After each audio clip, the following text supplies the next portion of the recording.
Okay, let's unpack this. You've probably thought about bacteria in your gut, right?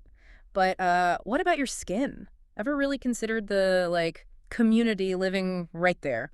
Probably not in detail. I think most people hear bacteria on skin and their first thought is, Ew, gross. Yeah, exactly. Get it off. right, that whole idea of clean meaning totally sterile. We were, kind of trained that way for years in skincare. Aggressive scrubs, harsh soaps. Totally. But what if that whole invisible world on your skin is actually, like, the secret? The key to really healthy, calm skin, not just skin that looks clean. That's precisely the angle from the material we're looking at today, these excerpts from the skin microbiome, a gentle skincare revolution. It frames this not as some, fleeting trend, but a real fundamental shift. Yeah, so our mission here is to really dig into what this book is saying about our skin's secret life. So, this microbiome, it's what exactly? Well, the book describes it as this incredibly diverse living community.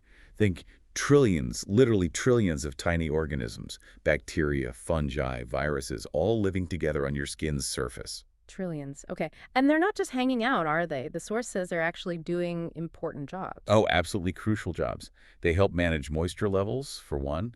They also play a role in keeping less friendly microbes in check, the kind that can cause breakouts. Okay, so like tiny security guards. Sort of. And they talk to your immune system right there at the surface. Plus, they're a key part of your skin barrier, literally shielding you from, pollution, irritants, the outside world. Wow. Okay, so they're vital. But the book mentions a catch, doesn't it? Something about them being sensitive. Exactly. They're resilient in some ways, but their environment, your skin needs to be just right. They're actually quite delicate in the face of, well, our skincare habits. Ah, okay. So what kind of things throw them off balance? What does the book say damages this community? Well, the big culprits mentioned are things like those really harsh stripping cleansers, the ones that leave your skin feeling squeaky clean but also tight. Oh, yeah, that tight feeling. I know that one. Right. That's a bad sign for the microbiome. Yeah. Also, things like exfoliating way too often, like every single day, you're not just removing dead skin, you're potentially wiping out the good guys too. And probably layering too many strong active ingredients, like acids and stuff. Exactly. Bombarding the skin constantly can create a really hostile environment for this beneficial community. It disrupts the balance. And when that balance is off, what happens? What are the signs according to the source? That's often when you see the problems people are trying to fix in the first place. Increased redness, more sensitivity, random breakouts popping up, and definitely that uncomfortable, tight feeling after washing. So that tightness really is a direct signal, like the microbiome saying, hey, not cool. Pretty much. The source links it directly. It signals you've likely stripped away too much natural oil and moisture, messing up the very barrier these microbes need to thrive. Okay, this makes so much sense. So if blasting our skin isn't the answer and might actually make things worse, what is the alternative? The book talks about a mindset shift, right? Yes, a really significant one. Moving away from this aggressive fixing mentality towards something much more supportive. I love the language shift the source uses. It's not let's fix it. It's more like, Let's feed your skin. yeah, and not let's conquer, but It's calm. It's about working with the skin. and let's reinforce the natural barrier, not let's erase everything that's there. Exactly. And if we connect this to the bigger picture, it's about aligning your skincare with your body's innate systems, its natural defenses.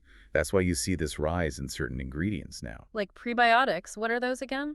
Think of them as food for the good bacteria. They help the beneficial microbes flourish. And then you have postbiotics, too. Right, postbiotics. Those are the beneficial compounds the good bacteria produce themselves. Precisely.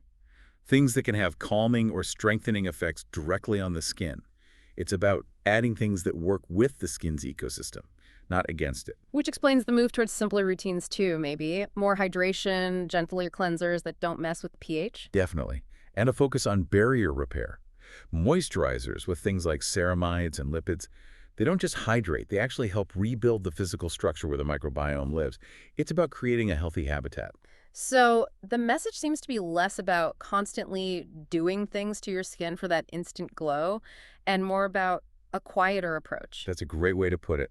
The book really advocates for consistency over intensity. Hydrate well, avoid over-cleansing, use those powerful active ingredients thoughtfully, not obsessively, and choose products that nurture that natural community. Protect it. So what does this all mean for someone listening? How should they think about this? It means rethinking skincare goals.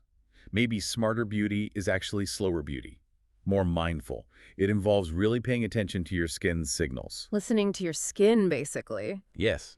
As the source suggests, your skin, with its complex microbiome, kind of knows the way. So the real question, the thought to leave you with is, are you listening closely enough? Are you tuning in to what your skin and its microbial community might be trying to tell